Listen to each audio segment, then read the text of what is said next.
സിനിമയിൽ ചാൻസ് വരുന്ന വഴി ഏതാണെന്ന് പറയാൻ പറ്റില്ല. കങ്കന റോണത്ത് കോഫി ഷോപ്പിൽ വെറുതെ കാപ്പി കുടിച്ചിരിക്കുമ്പോഴാണത്രേ നായികയെ തേടി നടന്ന അനുരാഗ് കശ്യപിന്റെ കണ്ണിൽപ്പെട്ടത്. പിന്നീട് ഗാങ്സ്റ്റർ സംഭവിച്ചതും കങ്കന ബോളിവുഡിലെ താരറാണിയായതുമെല്ലാം ചരിത്രം. ഇങ്ങനെ മലയാളത്തിലേക്ക് ഒരു എൻട്രി ടിക്കറ്റ് എന്ന ഭാഗ്യം കൊട്ടി വിളിച്ചിരിക്കുന്നത് ഒരു തമിഴ് കുട്ടിയെയാണ്. എന്താ പേര് വർഷ ബോലമ്മ. നടി നസ്രിയുമായുള്ള രൂപസാദൃശ്യമാണ് വർഷയ്ക്ക് സിനിമയിൽ അവസരം ഒരുക്കി കൊടുത്തത്. ഞാൻ പറഞ്ഞേക്കാം, എനിക്ക് വേണ്ടപ്പെട്ട ആളാണ്. വെറുതെ ഡബ് സ്മാഷ് വീഡിയോകൾ ഉണ്ടാക്കി യൂട്യൂബിൽ അപ്ലോഡ് ചെയ്ത വർഷയുടെ ചാനൽ യൂട്യൂബിൽ ഹിറ്റ് ആയത് പെട്ടെന്നായിരുന്നു.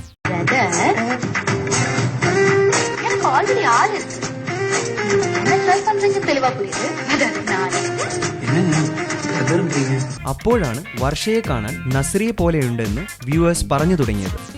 കർത്താവേ, പണി പാടോ? ഡബ് സ്മാഷ് വീഡിയോസ് വൈറലായതോടെ വർഷയെ എല്ലാവരും ഡ്യൂപ്ലിക്കേറ്റ് നസ്രിയയാക്കി. അതുകൊണ്ട് ചെന്നെത്തിച്ചത് ശശികുമാറിന്റെ സിനിമയിലേക്കാണ്.